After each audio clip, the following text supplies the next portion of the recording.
vamos a presentar al profesor doctor Raúl Villa, que hoy nos va a dar el tema de precáncer a cáncer. El doctor es el profesor titular de Anatomía y Fisiología Patológica de la Facultad de Odontología de la Universidad Nacional de Cuyo. Es el ex jefe de servicio de dermatopatología del Hospital El Carmen, de acá de la provincia de Mendoza. Él es dermatólogo y dermatopatólogo. Primero que nada, el agradecimiento a la profesora doctora Emilce Rivarola por la invitación a participar de la campaña. Y en segundo lugar, gracias a todos los presentes, que, bueno, si bien uno podría decir que es un evento virtual, en el tiempo es un evento real porque estamos todos reunidos en el momento, no en el espacio. Hay un cartel acá que yo no lo quiero, no sé qué es, del chat. Bueno. No se ve ningún sí. cartel, doctor, así que se ve perfecta la presentación. Bueno, gracias.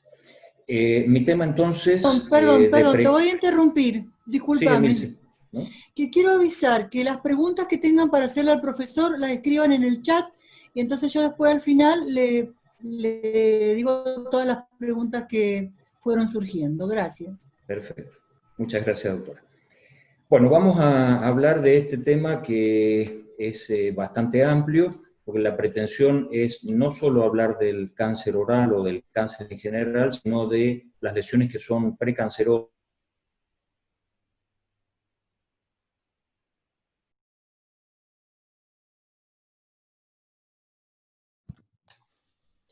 Le cortaron el micrófono también al doctor. Se cortó el audio. Sí, no lo cortó. El doctor Villa tiene el audio cortado. ¿Ahora? Ahí está. Ahora sí. ¿Me escuchan? Bueno, no sé hasta dónde llegamos, pero de todas maneras la idea es hablar de las lesiones precancerosas y llegar de esta manera a describir el cáncer, no solo el cáncer oral, sino el cáncer en general, describiendo cuáles son los mecanismos y la patología que subyace a cada uno de estos procesos.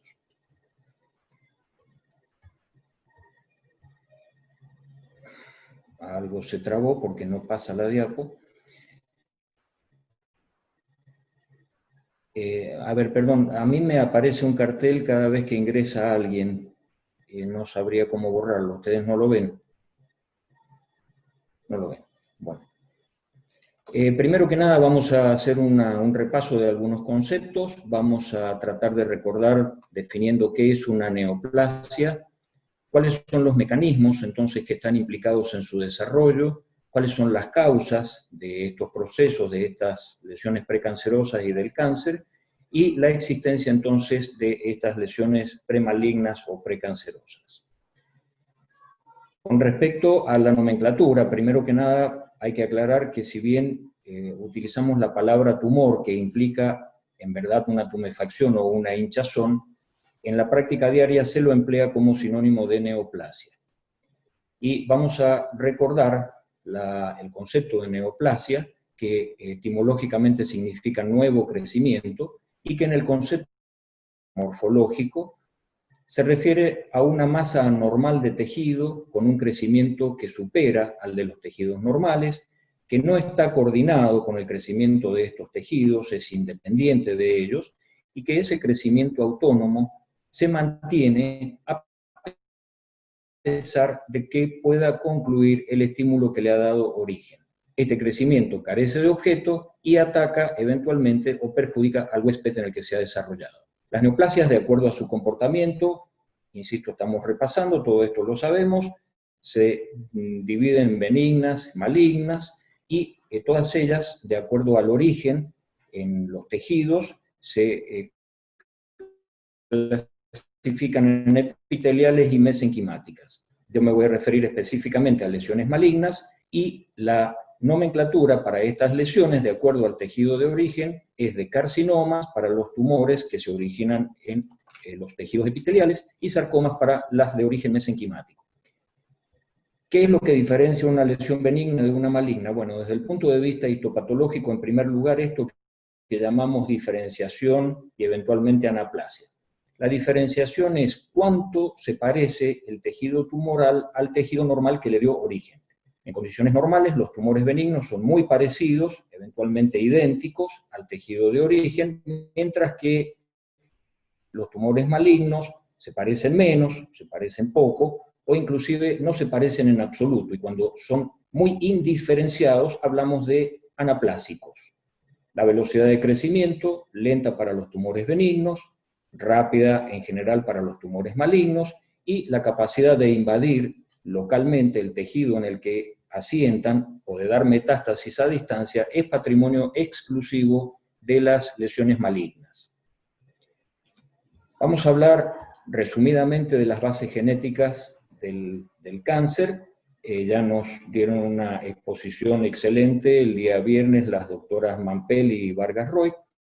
Y bueno, recordando que hay cánceres hereditarios, cánceres familiares, en estos los genes están alterados y se adquieren por herencia, eventualmente se requerirá la participación de algún elemento ambiental o exógeno, pero más que nada son genes que se adquieren, que se heredan, perdón, mientras que los cánceres esporádicos se adquieren. Las células tumorales son las únicas que llevan esta alteración, que son mutaciones somáticas. Y es a estos a los que yo principalmente me voy a referir.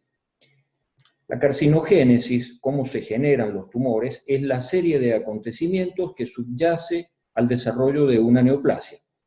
A nivel celular, las neoplasias son causadas por mutaciones genéticas. Esto, insisto, ya nos lo explicaron perfectamente bien el viernes.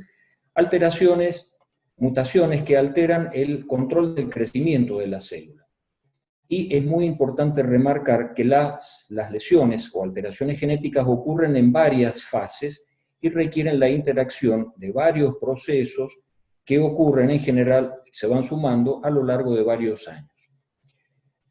El haber aprendido estos nuevos conceptos del cáncer y de la carcinogénesis nos lleva a establecer una nueva definición, un nuevo concepto, el concepto de la era molecular.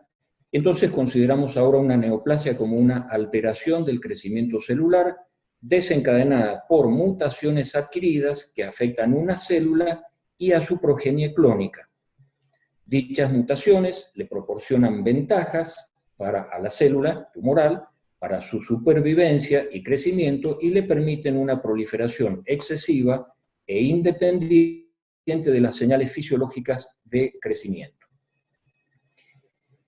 En esta carcinogénesis participan, para la mayoría de las neoplasias, 4 mecanismos genéticos básicos, una expresión inadecuada de genes que estimulan el crecimiento celular, una expresión exagerada de estos genes que estimulan el crecimiento celular. A la inversa, se pierde la actividad de los genes que inhiben el crecimiento celular. Hay también una sobreexpresión de genes que inducen la producción de sustancias que impiden la muerte celular, y por último, se alteran productos genéticos encargados de reparar el ADN. Hay muchas más cosas, también se ha hablado de epigenética, acá esto solamente es a modo de un recordatorio breve. Los genes que estimulan el crecimiento celular son los denominados oncogenes, a la inversa, los genes que inhiben el crecimiento los llamamos anti-oncogenes. De los genes sobreexpresados que producen sustancias que impiden la muerte celular, uno de los más conocidos es el BCL2. Y también están alterados los productos genéticos encargados de reparar el ADN. El ADN se puede dañar por distintos factores. De hecho, cada vez que hay una mitosis, se copia el ADN y bueno, en esas copias pueden surgir fallas o defectos. Los mecanismos fisiológicos normales se van a encargar de corregir esos defectos o de destruir a la célula que ha recibido ese material genético inadecuado, cosa que en el caso de los tumores esto no ocurre.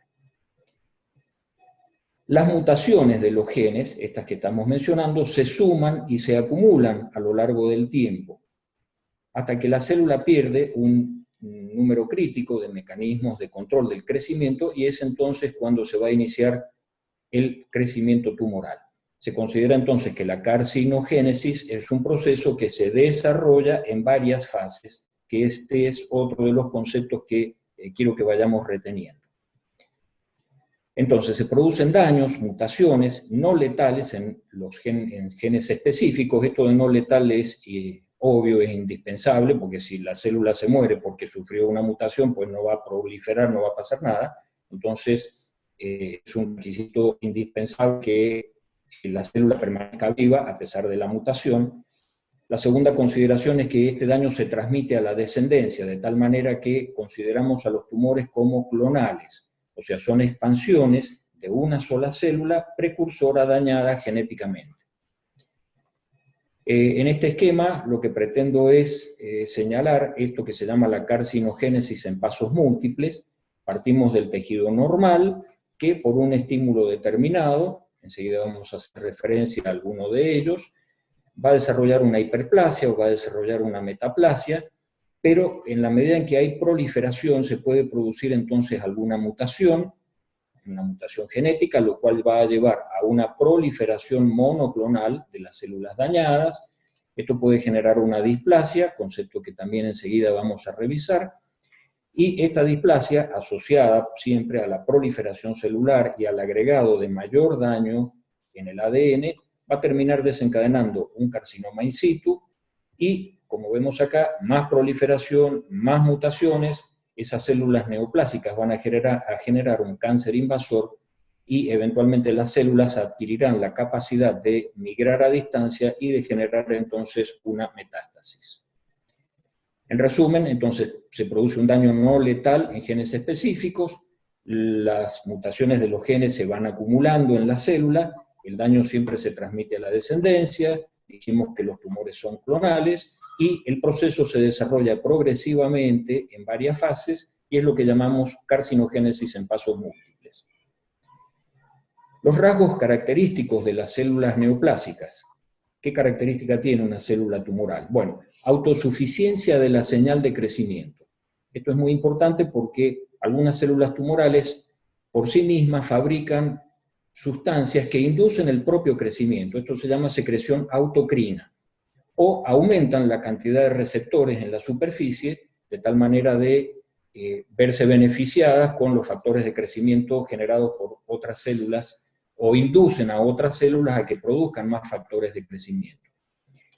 Tienen a la vez una insensibilidad a las señales que inhiben el crecimiento celular. Ya dijimos que estaban dañados los antioncogenes. Tienen un metabolismo celular alterado, inclusive eso lleva a que haya mayor actividad de la célula, mayor replicación o replicación con mayor frecuencia, evaden la apoptosis, evitan la muerte celular a pesar de ser portadoras de daños genéticos muy importantes y significativos. Esto también es muy importante, tienen un potencial ilimitado de replicación. En in vitro, en cultivos, estas células son inmortales, cosa que no ocurre con las células normales.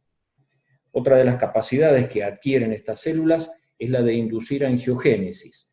El tumor, para crecer, necesita mantener su nutrición, por lo tanto inducen en el estroma el crecimiento de vasos sanguíneos que son los que le van a aportar los nutrientes, el oxígeno y los nutrientes. Van a desarrollar capacidad de invadir y de dar metástasis y tienen también capacidad de evadir la respuesta inmune del huésped. Todo esto hace que las células, utilizando términos de la cinematografía actual, son células con superpoderes, son células superpoderosas y realmente se comportan como tales. Al adquirir todas estas características, esas células tumorales van a entrar a proliferar, y el otro concepto a retener es que cualquier mutación que favorezca la supervivencia o la diseminación tumoral será conservada por las células a través de un proceso de selección natural.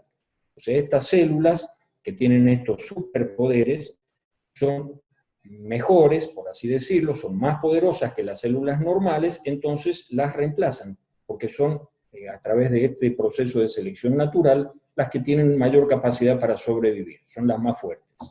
Insistimos, son células con superpoderes. Acá es para comparar a la izquierda la imagen de un epitelio normal que con el tiempo se ha transformado en una neoplasia, un carcinoma in situ, que también vamos a describir enseguida, pero para que veamos las características del tumor maligno desde el punto de vista arquitectural. O sea, ¿qué es lo que vamos a ver en una neoplasia? Que por otro lado es un proceso, como dice el encabezado, irreversible.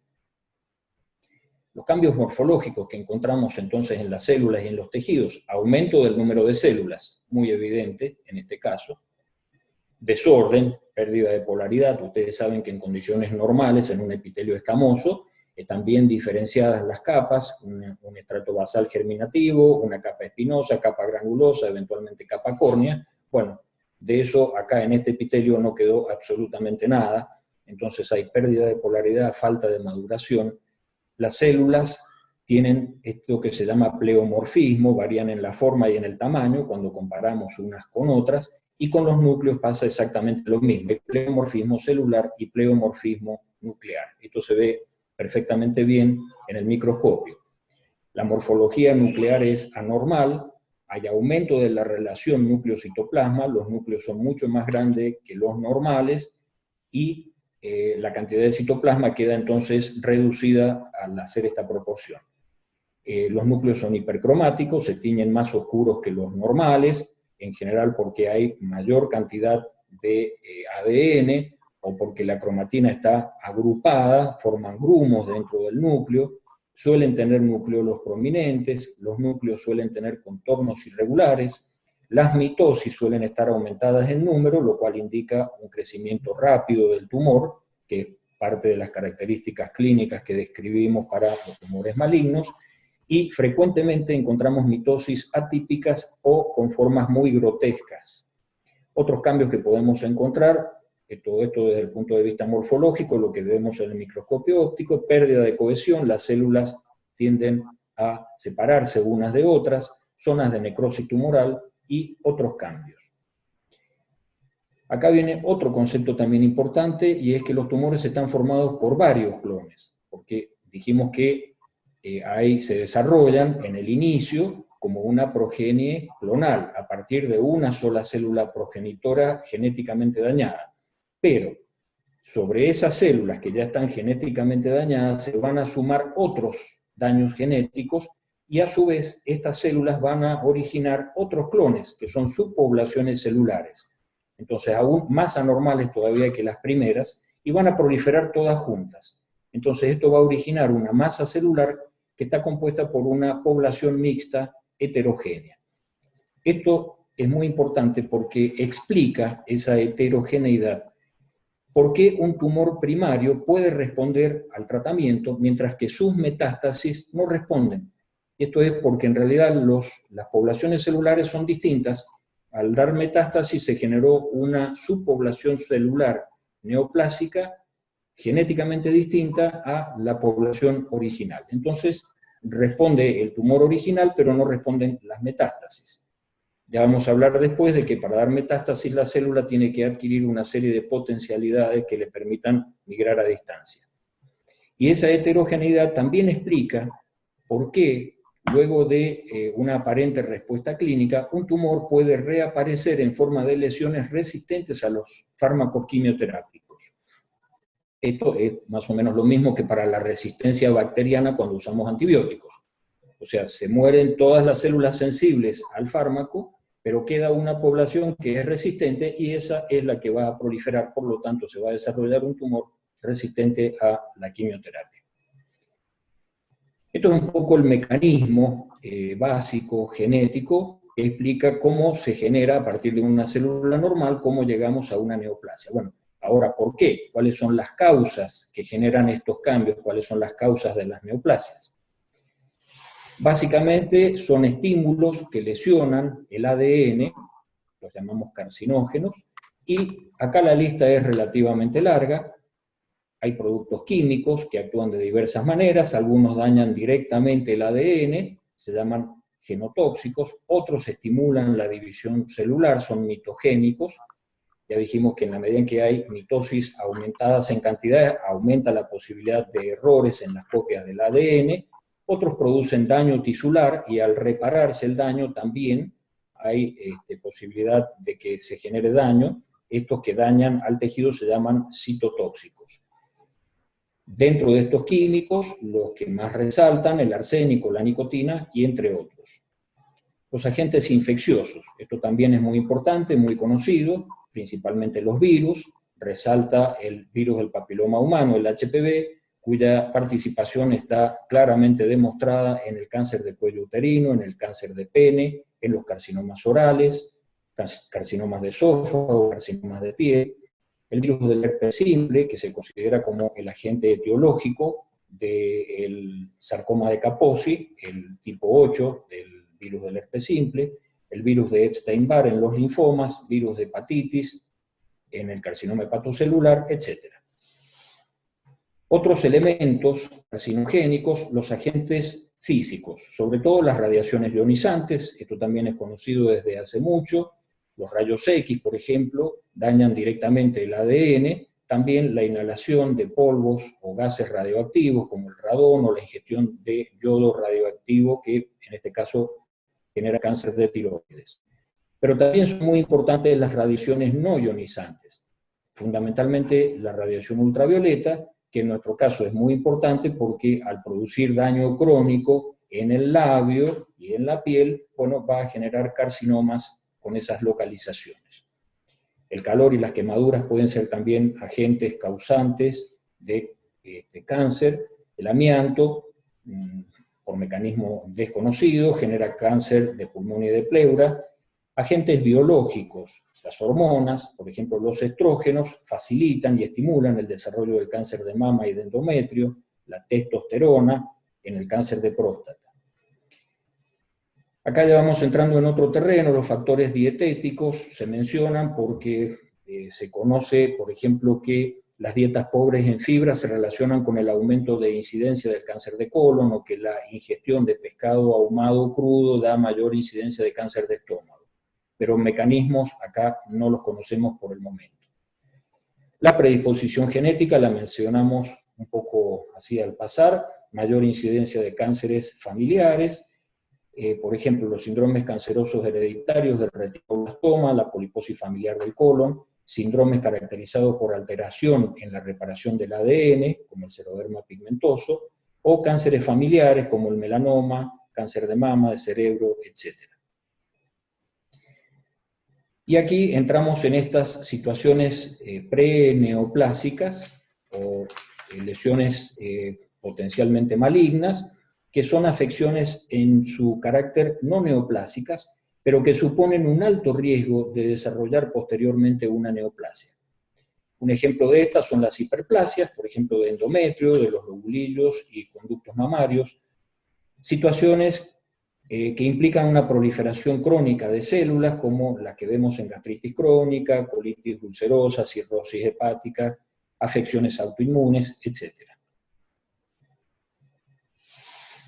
Algunos tumores benignos, como el adenoma velloso de colon, por ejemplo, son predisponentes, sobre ellos se desarrollan carcinomas. La leucoplasia, de la mucosa oral o genital, de la que vamos a hablar un poco brevemente más adelante, y también los estados de inmunodeficiencia, porque los linfocitos T nos protegen contra el desarrollo de cánceres. Al estar deprimida, su función aumenta el riesgo de cáncer causado sobre todo por virus oncogénicos. Esto es muy claro en el SIDA, por ejemplo, pero también en los pacientes inmunodeprimidos, deprimidos iatrogénicamente por tratamientos.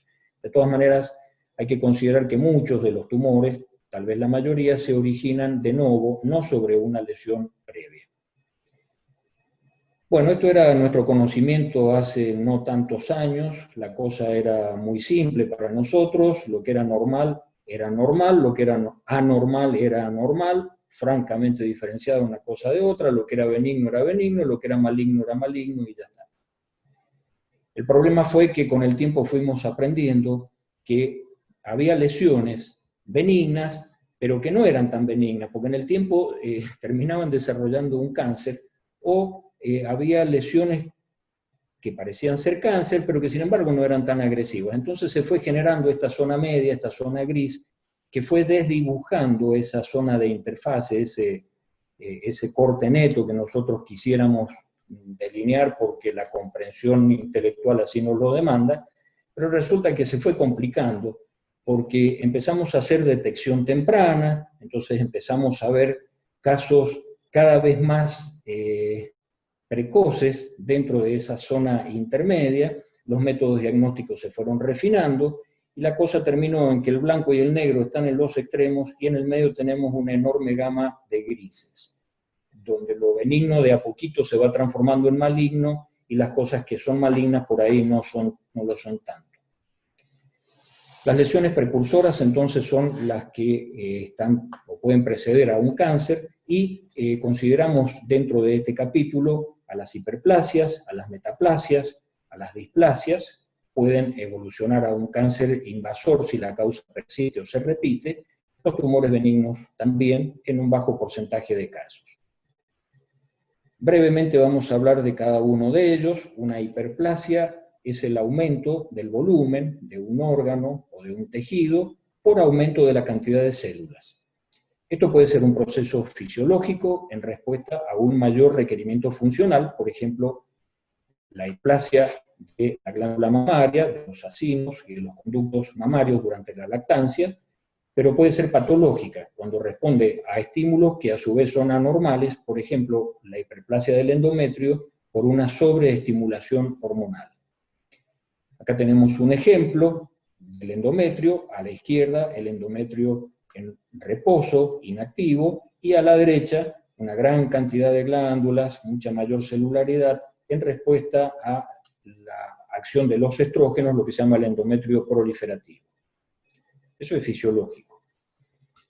El aumento de la cantidad de células se hace a expensas de la multiplicación celular. Entonces, es consecuencia de una proliferación regulada, de células maduras, eventualmente de células madre. Esto es también un avance que tendrá futuras implicancias, e implica un mayor número de mitosis, y lo que venimos diciendo, por lo tanto, mayor posibilidad de que se generen errores al copiar el ADN.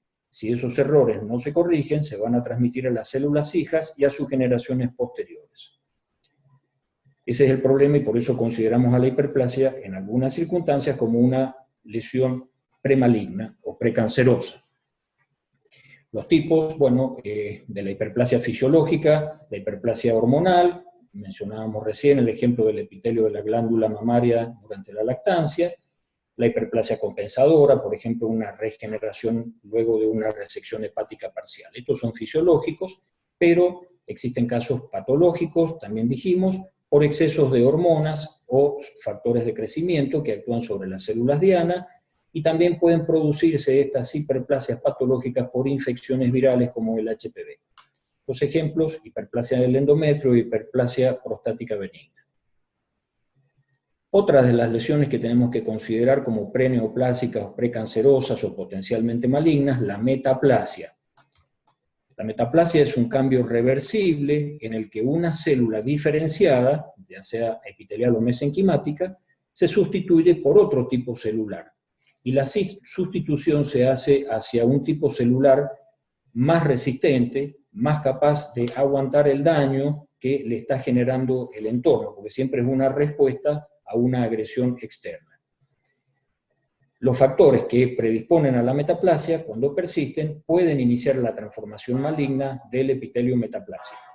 Ejemplo de esto, la metaplasia escamosa respiratoria, se dan los fumadores, el epitelio del árbol bronquial es un epitelio unicelular con células mucosas, se transforma en un epitelio escamoso para tolerar mejor el efecto irritativo del humo, del tabaco. Y predispone, por supuesto, al cáncer de pulmón. Metaplasia intestinal, que se da en el estómago, por ejemplo, en las gastritis crónicas. Acá tenemos un ejemplo de una metaplasia pavimentosa a nivel del epitelio del endocérvix. Este es el epitelio normal, células cilíndricas, mucosas, y acá se ha producido la metaplasia hacia un epitelio escamoso. En este ejemplo, la metaplasia es mucho más grosera, mucho más llamativa, un epitelio escamoso más grueso, pero ese epitelio cilíndrico que ha sufrido esta metaplasia escamosa puede simplemente quedar como un epitelio metaplásico maduro, normal, contiene glucógeno, no pasa nada. Pero Si se agregan otros factores agresivos, como por ejemplo la acción de HPV oncogénicos, ese epitelio escamoso, además de ser metaplásico, va a sufrir el proceso que ahora vamos a ver, que es una displasia. O sea, acá empezamos a ver cómo empiezan a interactuar distintos factores y a sumarse factores que van a ir dañando en forma progresiva a la célula. En el caso de la displasia ya estamos entrando en el gris más oscuro de esa gama que mostrábamos al comienzo. Una displasia comparte, desde el punto de vista estructural, algunos aspectos morfológicos en principio, con las neoplasias verdaderas. Por ejemplo, el crecimiento es desordenado, no es neoplásico, pero es un crecimiento desordenado.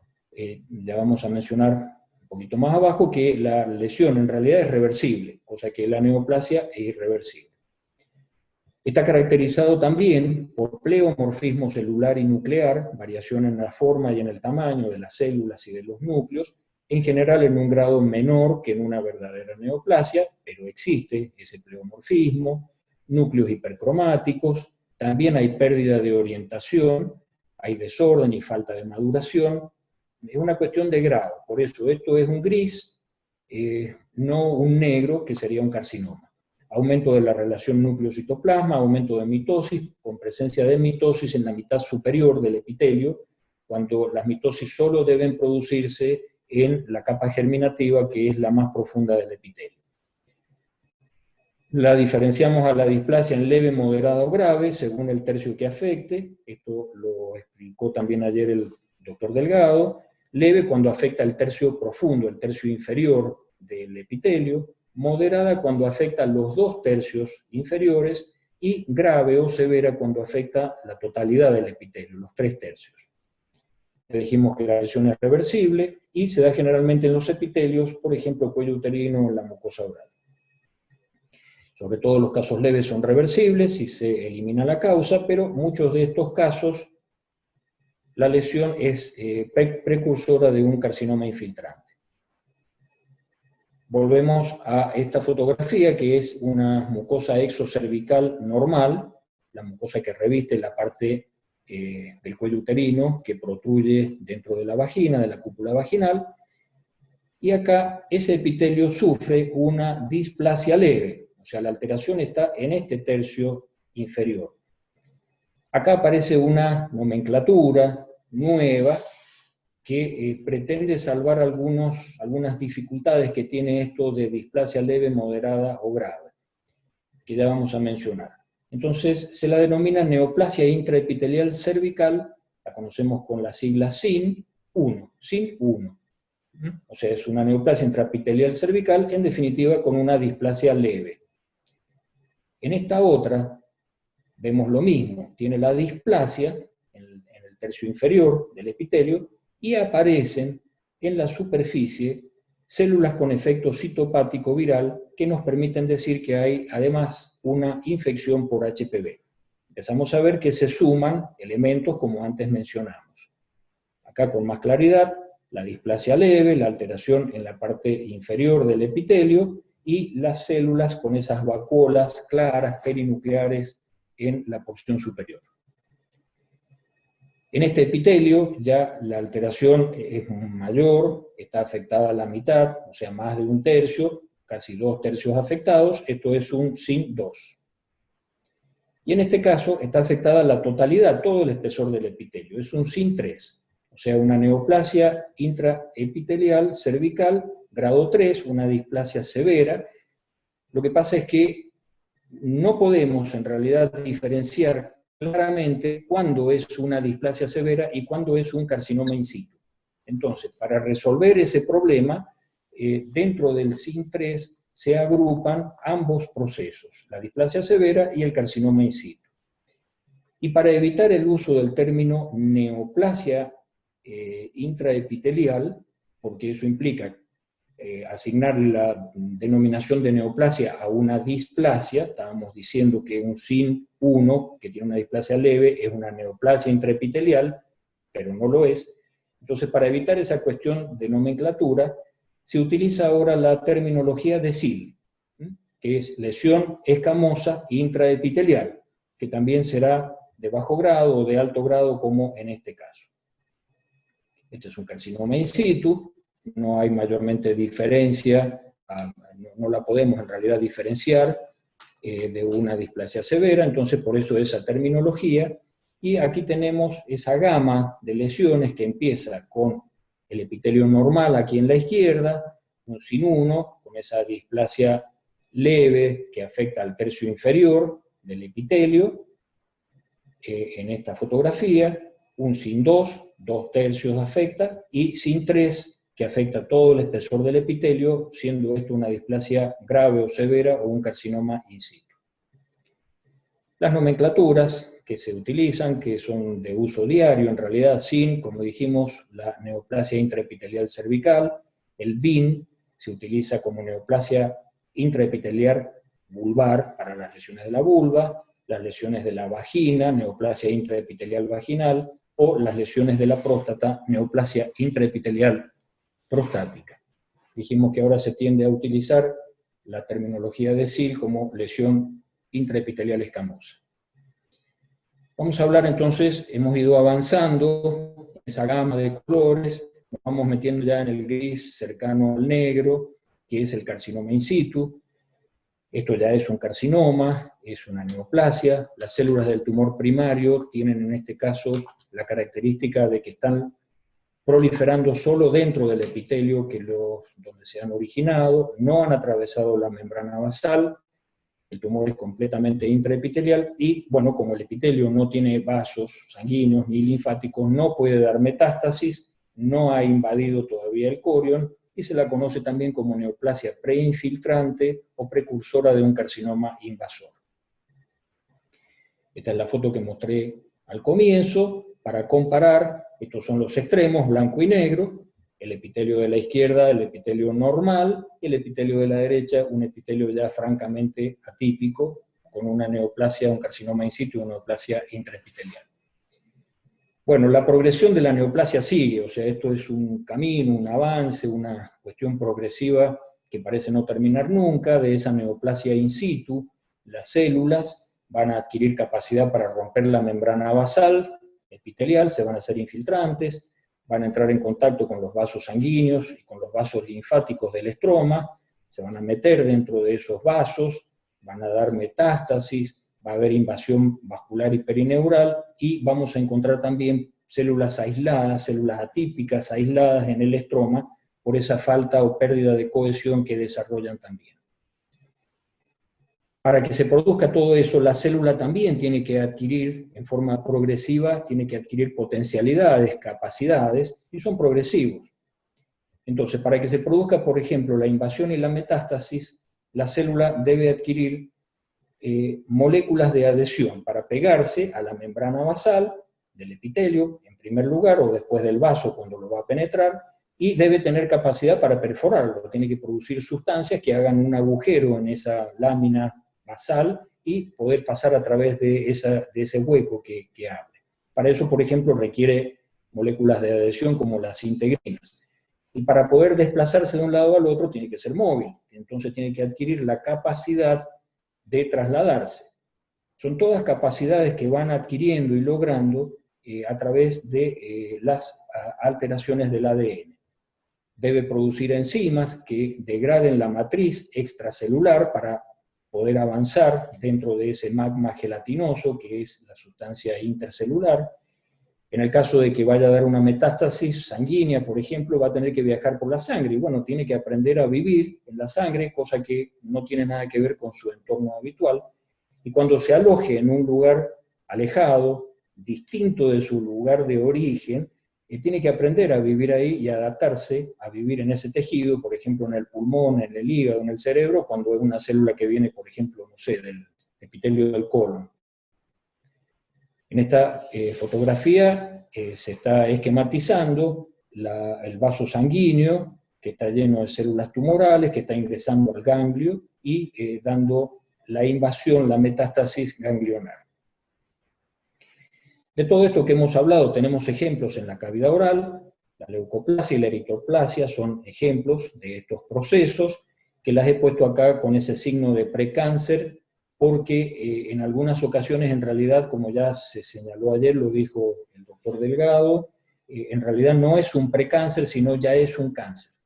Sobre todo en el caso de las eritroplasias, muchas veces cuando hacemos el estudio histopatológico, la lesión no es precancerosa, sino es un cáncer. Bueno, y a continuación de ellas vendrá ya el cáncer oral verdaderamente, plenamente desarrollado, del que vamos a mencionar algunas cositas. Todas estas entidades, de todas maneras, estas entidades patológicas, la leucoplasia, la eritroplasia y el cáncer ya infiltrante, comparten cambios morfológicos y citológicos y alteraciones cromosómicas, genómicas y moleculares. De todas maneras, están los estudios intentando tratar de definir lo que sigue siendo una pregunta nuestra permanente. ¿Es benigno o es maligno? Porque eso hace al tratamiento y hace al pronóstico. Pero sin embargo, por más que profundizamos en lo molecular, lo que en realidad vamos haciendo es ampliando la gama de colores de grises. Hasta ahora, nivel o interfase así nítida de bueno y malo no logramos establecer. Entonces seguimos con esta historia de la gama de colores.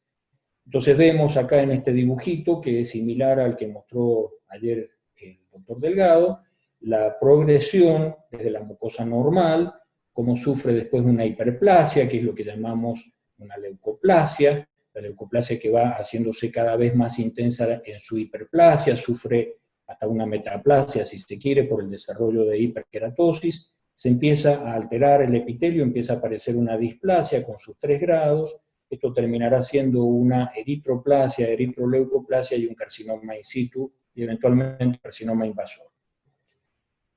Muy poquito de leucoplasia, la definición ya la conocemos todos, existe desde el año 1978, es un parche o placa blanca de la mucosa oral, que no se puede desprender por raspado y que no se puede caracterizar ni clínica ni patológicamente como ninguna otra enfermedad.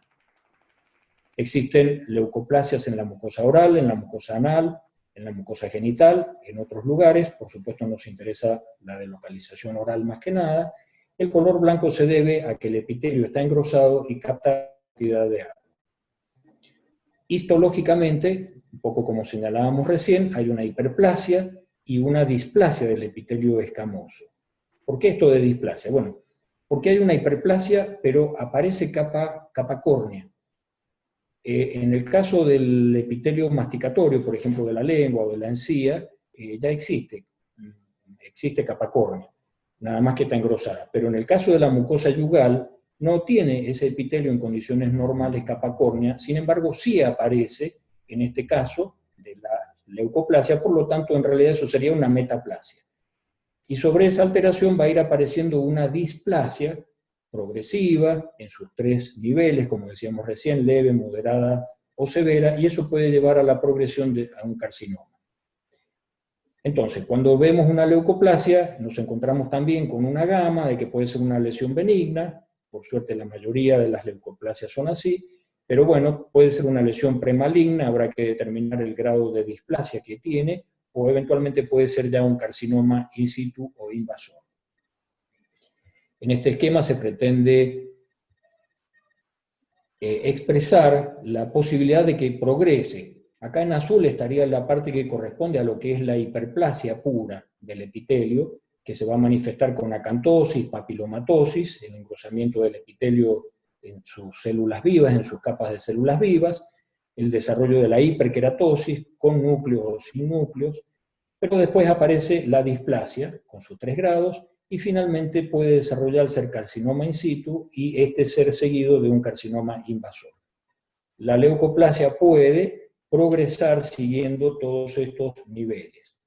Es importante recordar de todas maneras que puede revertirse una leucoplasia, pero solo hasta el grado de displasia. Cuando ya alcanzó el grado de carcinoma in situ es irreversible. Esta línea es muy difícil de determinar, y es lo que se está intentando con los estudios moleculares en este momento. La etiología por todos conocidas, sobre todo el tabaco, el alcohol, las infecciones por HPV que también van aumentando en su presencia, y la eritroplasia de la que ayer tuvimos oportunidad de ver una serie muy buena de casos que nos mostró el doctor Delgado, es ese parche rojo aterciopelado, que a menudo representa un carcinoma espinocelular o un carcinoma invasor. Eso fue otra de las cosas que se remarcó en la charla de ayer. La edad y los antecedentes son similares a lo que consideramos para la leucopenia, y esto es importante porque la eritroplasia probablemente represente la primera lesión visible de un carcinoma que está en desarrollo. Entonces hay que hacer biopsias, inclusive como decía el doctor ayer, ahora lo vamos a ver, más de una biopsia, varias biopsias, porque lo que encontramos en un sector puede ser muy distinto a lo que encontramos en otro. Y en general la eritroplasia va a ser o un carcinoma in situ o en algunos sectores un carcinoma infiltrante. Bueno, un ejemplo gráfico, en este caso está combinada la parte blanca de leucoplasia con la parte roja de eritroplasia, se llama eritroleucoplasia. Entonces, efectuar biopsias múltiples si no hay una etiología obvia y hacer tratamiento, pero si no se resuelve a lo sumo en el término de 2 semanas, el paciente debe ser biopsiado. Esto es fundamental, es muy importante para nosotros el concepto de carcinoma in situ, porque el carcinoma in situ, como dijimos al comienzo, no solo no infiltra, sino que no ha tenido posibilidad de dar metástasis porque no ha tenido contacto con vasos sanguíneos ni linfáticos, por lo tanto, un cáncer in situ es curable en el 100% de los casos, y es el momento más adecuado para hacer el diagnóstico y el tratamiento. Y una referencia a lo que nos reúne en este caso, que es el carcinoma espinocelular, recordando que es el tumor maligno más frecuente de la cavidad oral, ya que representa el 90% de todas las neoplasias malignas de la boca. Hay otros tumores malignos, tumores de glándulas salivales, carcinomas metastásicos, sarcomas, tumores malignos odontogénicos, etc.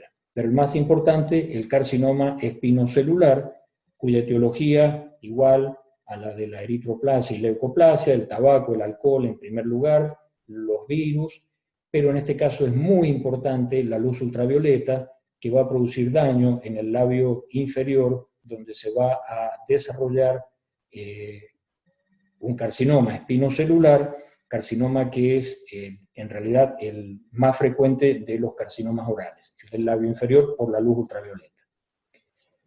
El tumor es más frecuente en el hombre que en la mujer va aumentando entre los 50 y los 70 años, puede originarse como una lesión nueva o puede aparecer sobre una lesión previa como una leucoplasia, por ejemplo.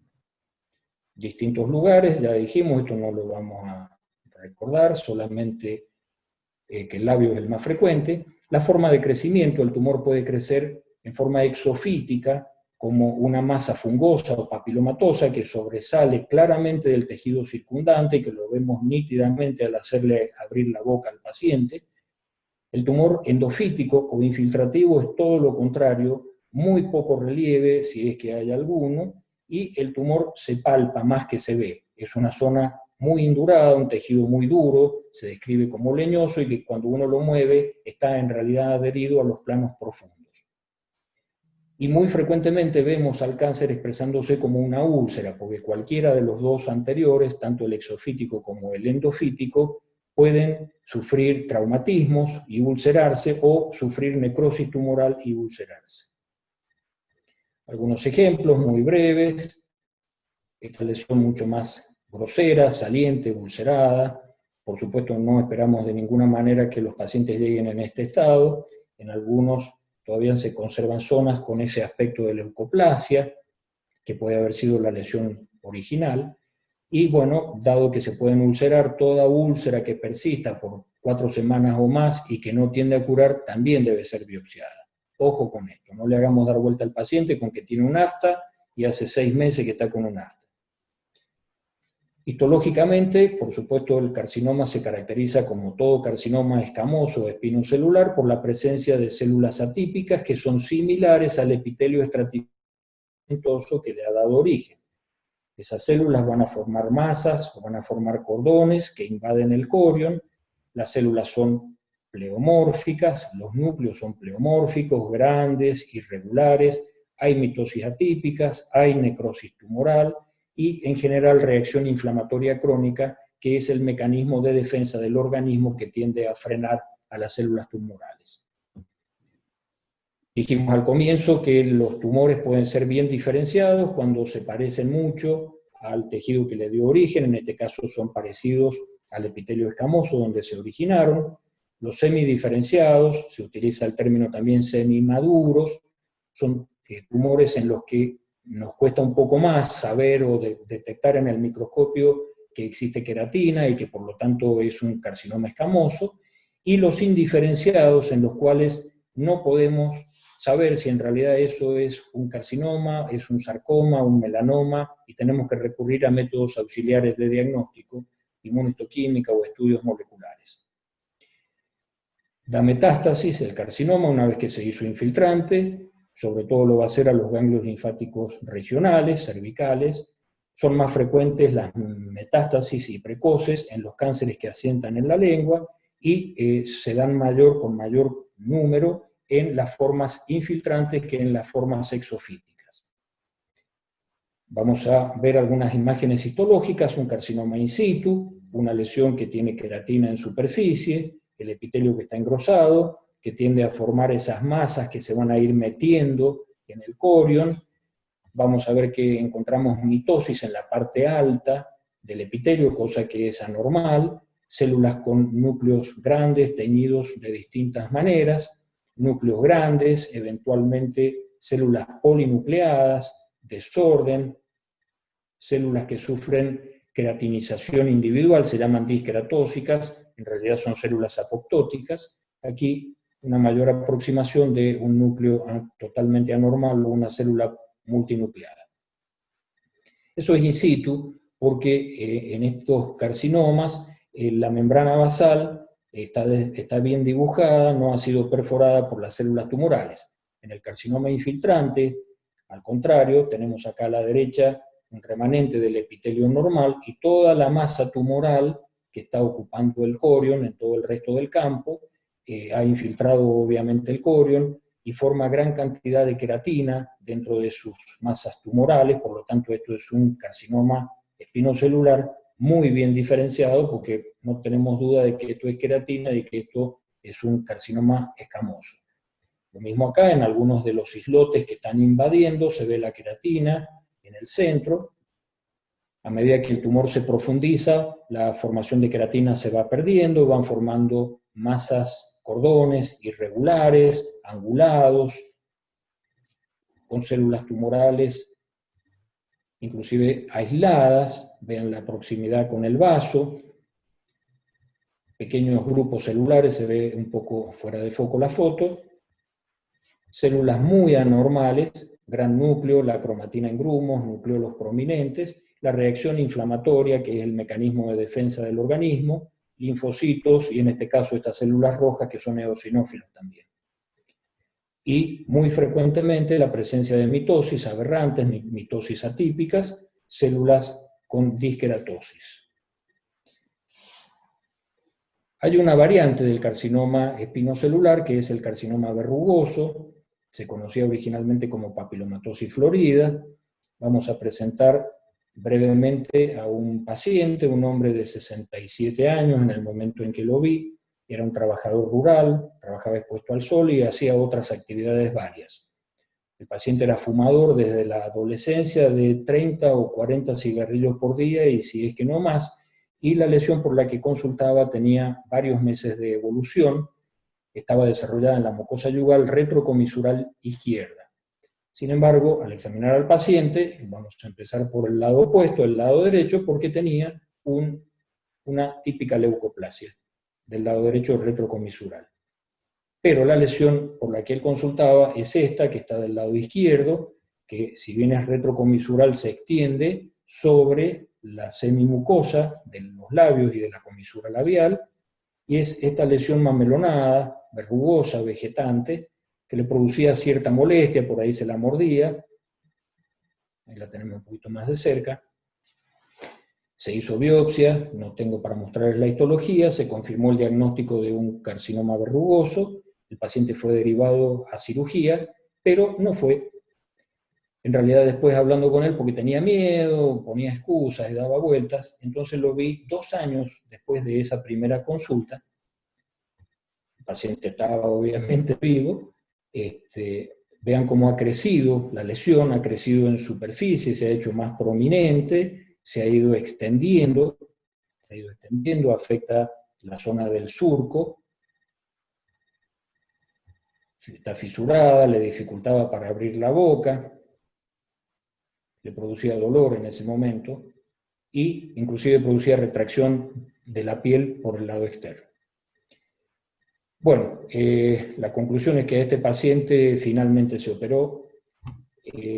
Lo vi algunas veces ocasionales después de la cirugía en el pasillo, creo que por el lapso de 1 o 2 años, y después perdí totalmente contacto con él. No sé cuál habrá sido la evolución, pero por lo menos lo que quiero manifestar es que tuvo una larga evolución a pesar de su reticencia a hacer el tratamiento. Y eso es una de las características del carcinoma verrugoso, es una variante rara del carcinoma espinocelular bien diferenciado y con bajo potencial maligno. Se presenta como una lesión verrugosa, extensa, el crecimiento es lento, pero es implacable. Puede durar años, como fue en el caso de este paciente. Tiene poca tendencia a dar metástasis, el paciente no tuvo metástasis, no desarrolló adenopatías metastásicas. La histología también es importante porque puede no mostrar las atipías que señalábamos antes para los carcinomas espinocelulares habituales invasores, y por lo tanto es de relativamente mejor pronóstico. La histología es una proliferación del epitelio, exo- y endofítica, de la superficie hacia afuera, pero también con masas que se meten, masas tumorales, pero que tienen como rasgo característico que son masas de extremos romos.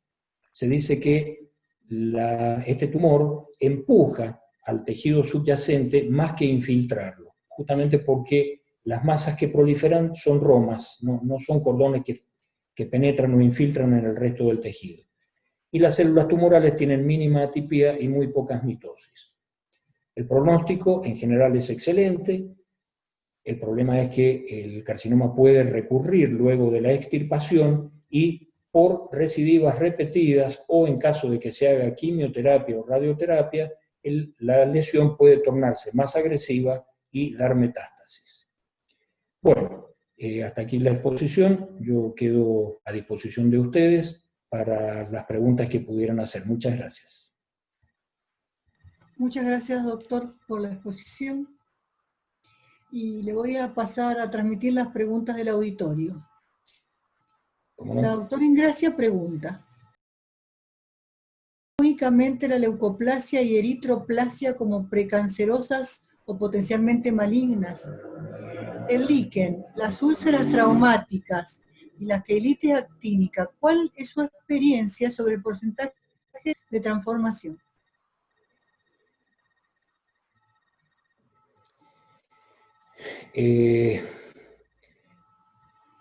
Bueno, en caso de las queilitis actínicas crónicas, la frecuencia de transformación, de hecho no tengo estadísticas para nada, pero es posible y no es un hecho infrecuente.